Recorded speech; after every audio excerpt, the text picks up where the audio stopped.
In August 2024, the Moroccan Justice Ministry announced that King Mohammed VI had pardoned over 4,800 cannabis farmers. This came as part of the country's wider legalization efforts to tap into the economic potential of the booming global cannabis market. Over the last 5 years, there has been a global policy shift regarding cannabis production and consumption. In December 2020, the United Nations Commission on Narcotic Drugs reclassified cannabis, recognizing its medicinal value. Morocco is one of the world's leading cannabis producers and in 2021 approved a bill regulating cannabis cultivation for medical, pharmaceutical, and industrial purposes. According to the Global Organized Crime Index, this step towards a better regulation has contributed to Morocco's increased resilience score for national policies and laws, from 6.0 to 6.5. From 2023 to 2024, authorized cultivation has expanded from less than 300 hectares to 3,000. Morocco's first legal cannabis harvest was 294 metric tons. However, the vast majority of its territorial areas of cultivation remain in the hands of the illicit economy. With a score of 9 out of 10, Morocco currently sits at the top in the OC Index for cannabis trade. Out of 193 countries, only Lebanon and Paraguay have the same score. The northeastern Rif region, a long-standing hub for cannabis farming, has historically faced economic marginalization, pushing farmers towards the illicit trade due to limited alternatives. The clemency of previously criminalized farmers acknowledges cannabis farming as a legitimate livelihood and shows the will to tackle deep-seated issues of poverty and inequality. I'm delighted to say that we are joined by Raouf Farrah, Senior Analyst at the Global Initiative Against Transnational Organized Crime. Raouf, welcome to the Index. Now, first of all, for those of us who are not familiar, could you give us a brief insight into Morocco's historic relationship with cannabis? Absolutely. So, Morocco's relationship with cannabis is centuries old, deeply rooted in the northern Rif region of the country. For generation, the kif, the local form of cannabis, was cultivated for both personal and communal use, particularly in the regions that I mentioned, the Rif Mountains, where the plant really adapts naturally to this environment. After the independence of the country in 1956, cannabis was basically criminalized. But the cultivation really never stopped. It actually expanded dramatically in the 70s and the 80s and the 90s, turning Morocco into one of the world's largest producers of cannabis resin. This informal economy became really the backbone of the entire communities in the Rif, where state's presence had been relatively low and alternative livelihood relatively scarce. So cannabis really is not just an economic activity. It's a sort of survival strategy for tens of thousands of people, farmers, cultivators, um, intermediaries, traffickers, etc., whom are also trapped between a sort of illegality and necessity. So, in a nutshell, that contradiction, sort of between prohibition and practice, defined Morocco's policy for decades until recent reforms became basically to reshape the cannabis landscape. Now, you mentioned just now the region of Rif. Could you perhaps maybe expand a little bit more on why this region is so important for cannabis cultivation in Morocco? Absolutely. I mean, the Rif is the epicenter of cannabis cultivation in Morocco, both for geographic and environmental reasons. It's the region where the climate, the mountains, topography, and the soil are, between brackets, ideal for growing this traditional cannabis variety, which its name is Beldia. But beyond this environment, there is also a long story of social, political engagement of communities in the north. The Reef has long left politically and economically marginalized. Cannabis, for many, have felt the gap of sustainable livelihoods and for this absence of state investments, basically. So in the last years, the region has both faced some increasing environmental pressure, climate change, desertification, and dwelling water resources, which are most of the time provided by traffickers themselves, and the effects of the global climate change, which further limits the agricultural alternatives for communities. Um, the latest estimation, while there's not a clear idea, not a clear number on that, but it's estimated that 300,000 to 400,000 people are directly or indirectly involved in the cannabis economy in Morocco, and most of them in the Reef region.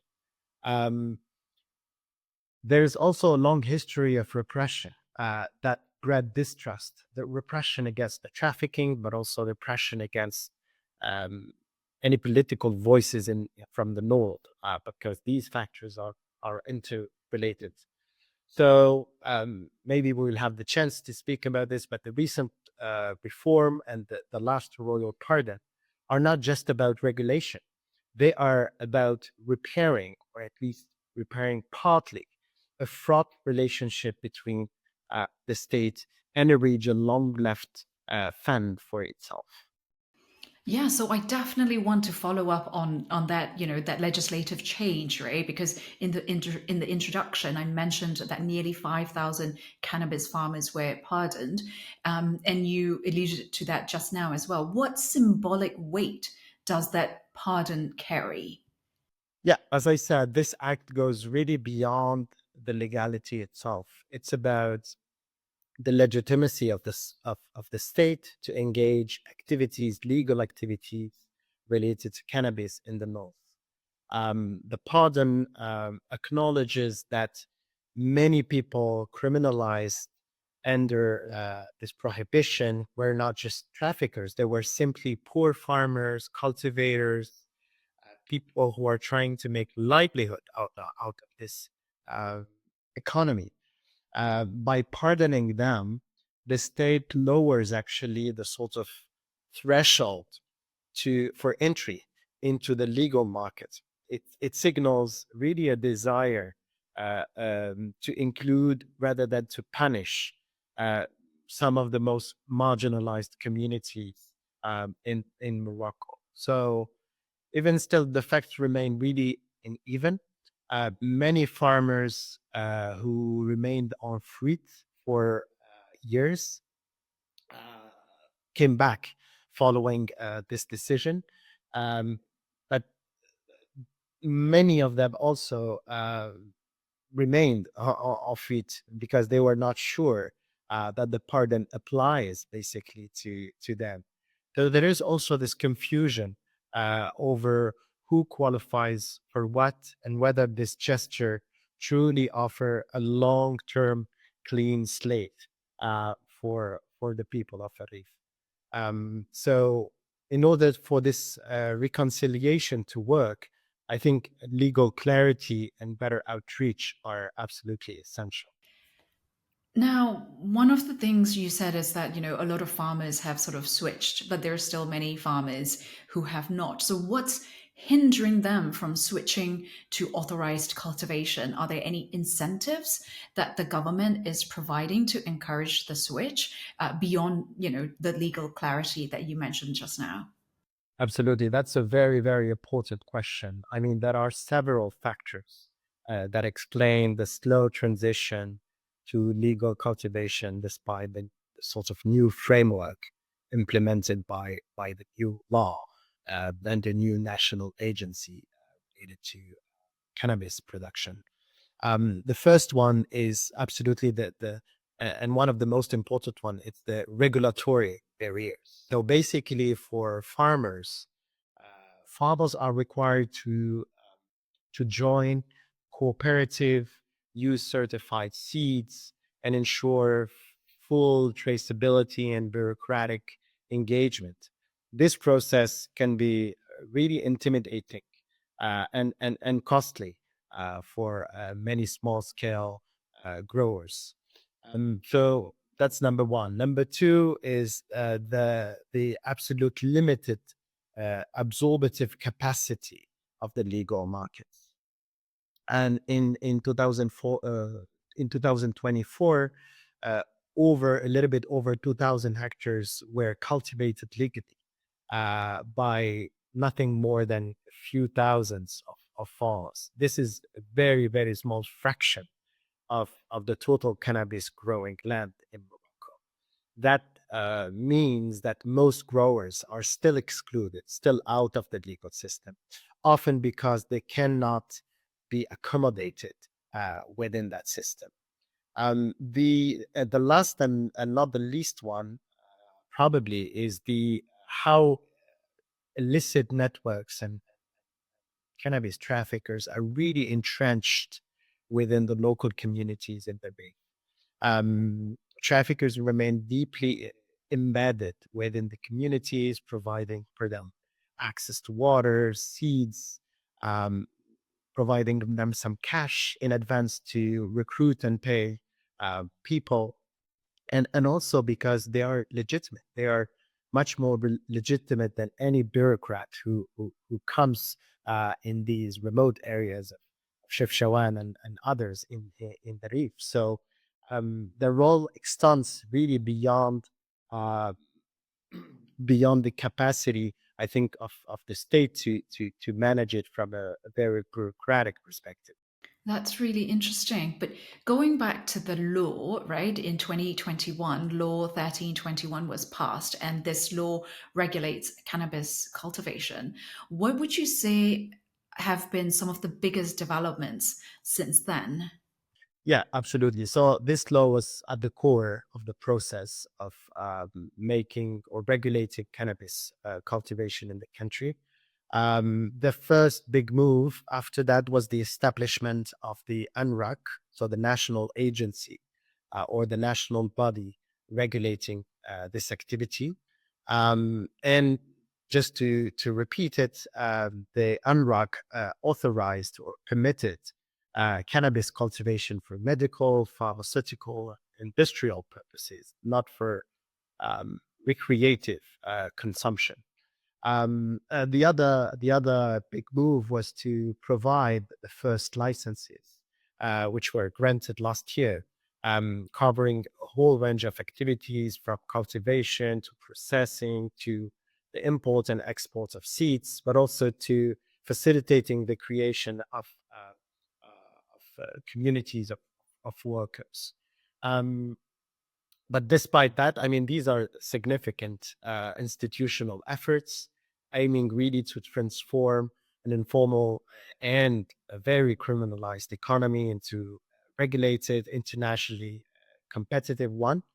But the legal sector, again, is still only covering a very tiny percentage of the Moroccan production of cannabis. So, in that sense, would you say there have not been any sort of noticeable change in the illegal cannabis trade since this policy shift? I would say yes and no. The legalization process has offered a new pathway, I would say, to those who would like to move um, from illicit trade to legal trade. But the majority of farmers are still operating outside of the legal framework. Um, the other important thing to notice is that illicit networks are much more better established. They offer faster payments. They require no compliance from paperwork. They provide feeds. They provide water. They know the family members of farmers and cultivators. So there's this trust relationship. So they have a few steps uh, advanced compared to the state. I think change is happening, but the change is happening at a very, very slow pace. This does not mean that These efforts should not be encouraged. Of course, they should be. However, I think cohabitation between licit and illicit will remain prevalent for a long period of time. Now, in terms of very practical next steps, and this is the last question, what do you see are the main issues that need to be addressed so that the legalization efforts can flourish, so that the illicit economy will become bigger in the near future? Yeah, that's a very good question. I mean, I see at least three or even four issues that need to be that need urgent attention. I would say the first one is the further legal clarity and outreach from the state. I think many farmers and communities are still unsure about their legal status. I think that the question of trust is really at the heart of this process. So the state must be proactively trying to reach out communities, explain the new framework, explain how cooperatives of farmers could work, etc., etc. The second point that I think is quite important is to ensure that the pricing really represents the effort put by farmers in such an economy. I mean, farmers need really to have the guarantees that they could make a decent livelihood, a decent revenue out of what the state proposed them as an option. Otherwise, they will just turn to the illicit networks. Um, the third one, which I think is quite important, is the question of equity and inclusion. There's also big fear about among small scale farmers that this whole process is only meant to allow the richest international companies and the big capital to acquire some of their production or even some parts of their land, knowing that the small farmers own really tiny portions of land each. And the last but not least is the ongoing crackdown on illicit networks. I mean, many of the people who find themselves victims of this repression are also basic farmers. So the state need to find a way to distinguish between uh, top level illicit traffickers and those who are trying to make a small revenue out of their own production. Thank you for joining us on this episode of The Index, and a special thanks to Raouf for being part of this discussion. You can learn more about resilience and criminality in Morocco by visiting the website of the Global Organized Crime Index, ocindex.net.